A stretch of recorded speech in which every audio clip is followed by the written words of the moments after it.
Dans ce troisième épisode, nous allons voir un peu la classification des réseaux. Lorsqu'on parle de classification des réseaux, on fait allusion à quoi?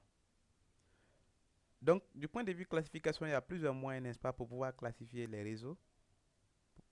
Voilà, donc, selon l'étendue, c'est-à-dire selon la distance, donc nous avons les réseaux PAN, les réseaux LAN, les réseaux MAN, les réseaux WAN. Les réseaux PAN ici, ça veut dire Personal Area Network, c'est un réseau personnel.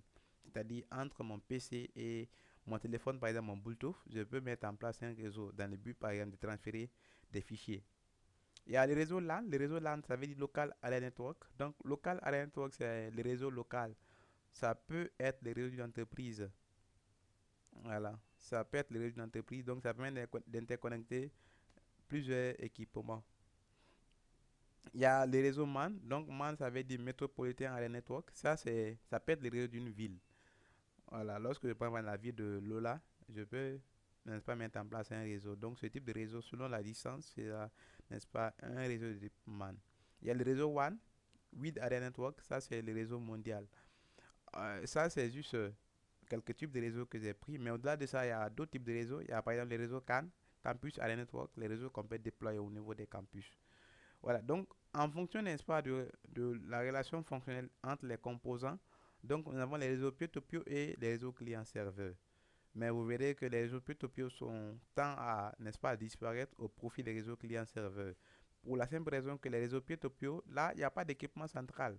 Lorsque deux PC sont reliés euh, entre, entre eux, là, lorsque le PC A tente de communiquer avec le PC B et que le PC A envoie des données au PC B, en ce temps, c'est le PC A qui devient le serveur et le PC B qui va recevoir devient le client.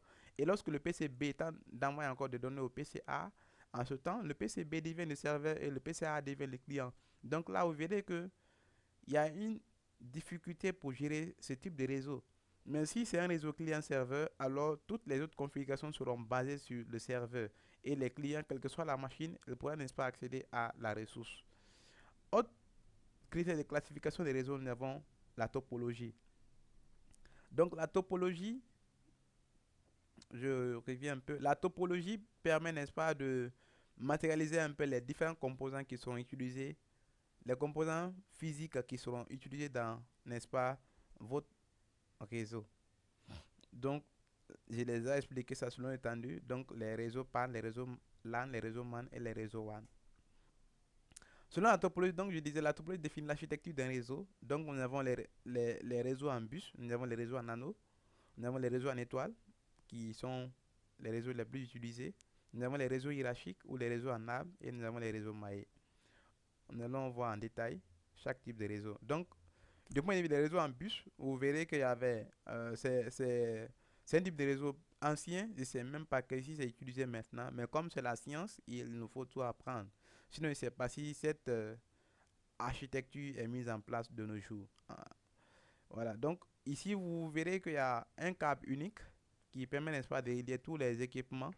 Alors, l'avantage de ça, c'est quoi? C'est que c'est facile à mettre en place, mais l'inconvénient, c'est que lorsque le câble est en panne, donc tout le réseau n'est-ce pas, endommagé.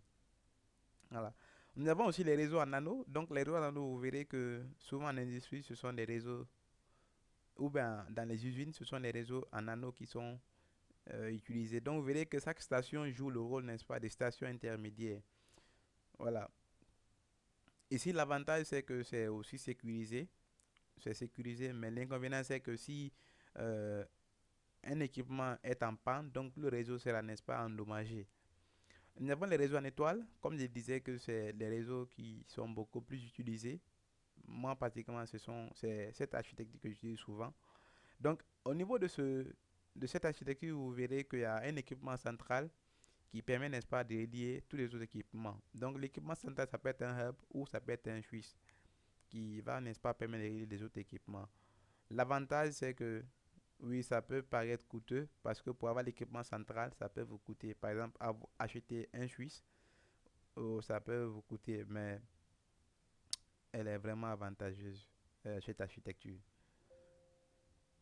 Nous avons les réseaux hiérarchiques ici, où on peut aussi appeler les réseaux en arbre. Donc, ces réseaux sont souvent utilisés pour les réseaux LAN. Nous avons les réseaux maillés. Donc, les réseaux maillés, ce sont des réseaux pair à pair où il n'y a aucune hiérarchie centrale. Donc, c'est souvent les réseaux de distribution. Donc, exemple, Internet. Voilà. Donc, ici, ce type de réseau est tolérant, n'est-ce pas, aux pannes et aux interférences. Voilà. Donc, voici un peu le schéma. Donc, voici ce que nous pouvons, n'est-ce pas, retenir du point de vue classification des réseaux.